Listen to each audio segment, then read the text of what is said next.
Halo teman-teman Youth, senang sekali dapat berjumpa dengan teman-teman dalam acara Youth for Christ. Dan renungan kita pada hari ini berjudul Rendah Hati, yang didasarkan pada Yakobus pasal 4 ayat 4 sampai ayat yang ke-10.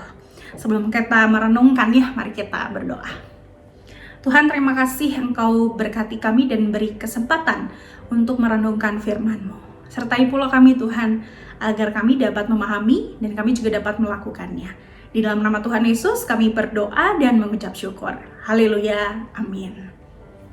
Teman-teman Youth, yang menjadi pusat refleksi kita pada hari ini diambil dari Yakobus pasal 4 ayat 6 yang berbunyi demikian. Allah menentang orang yang congkak, tetapi mengasihani orang yang rendah hati. Saya Pendeta Stefani Sohilait, melayani di GKI Pondok Makmur Tangerang. Teman-teman Youth, kata pelayanan identik dengan aktivitas yang ada di seputar gereja. Tapi dalam dunia bisnis juga ada kata pelayanan yang kerap kali kita bisa dengar. Tetapi kita bisa memahami kata pelayanan yang juga merupakan bagian penting, ternyata ini untuk mengukur kepuasan dari pelanggan itu sendiri. Nah, sekarang apa sih perbedaannya pelayanan dengan yang ada dalam bisnis dan juga pelayanan yang ada di dalam kehidupan kita bergereja? Ternyata perbedaannya ada pada sifatnya. Pelayanan gereja dikatakan bersifat sukarela memberi diri dan bahkan tidak mencari keuntungan. Lalu apakah orang Kristen dalam berbisnis tidak boleh berusaha untuk mencari untung? Nah, Yakobus pasal 4 ayat 4 mencatat perihal persahabatan dengan dunia. Jadi dunia yang dimaksud Yakobus adalah dunia materi dalam pemahaman Romawi pada saat itu. Teman-teman Youth, dunia diartikan sebagai segala hal yang bertentangan dengan Allah. Karena budaya materialistis itu berkembang. Nah, saat itu mengukur juga segala sesuatu berdasarkan materi yang ada. Nah, karena materi dianggap sebagai hal yang utama. Nah, maka Allah kemudian jadi dinomor duakan. Oleh karena itulah Yakobus dalam perenungan kita, bacaan kita pada hari ini menasehatkan agar jemaat tidak menjadi congkak karena mereka memiliki materi di dalam kehidupan mereka. Mereka memiliki sebab bukan hal itu saja yang membawa pada keselamatan.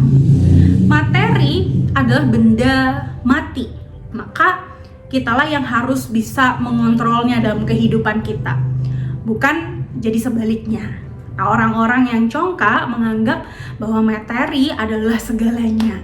Hal itulah yang akhirnya ditentang oleh Allah.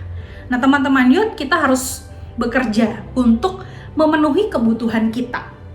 Dan dalam bekerja, kita tentu mengharapkan yang namanya keuntungan. Namun seringkali keuntungan yang berlimpah membuat kita menjadi congkak. Materi bisa membuat kita menjadi lupa diri. Bahkan kita bisa melupakan Tuhan. Karena menjadikan materi sebagai nomor satu dalam kehidupan kita. Karena itu bersikaplah rendah hati. Kerendahan hatilah yang akan meredam nafsu dunia kita yang berlebihan dan juga mencegah kita untuk menyimpang dari jalan Tuhan. Amin. Tuhan memberkati kita. Mari bersama-sama kita berdoa. Tuhan, terima kasih karena Engkau mengajar kami untuk memiliki kerendahan hati dalam hidup ini. Berkati kami agar kami tidak menjadikan materi sebagai prioritas utama, tetapi Tuhanlah yang selalu menjadi prioritas kami hingga kami boleh terus hidup dekat dengan Tuhan.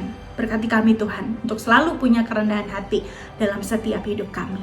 Di dalam nama-Mu Tuhan Yesus kami berdoa dan mengucap syukur. Haleluya, amin. Teman-teman Youth, demikian renungan kita pada hari ini. Jangan lupa di subscribe, di like, dan juga dibagikan kepada teman-teman lainnya. Tuhan Yesus memberkati kita.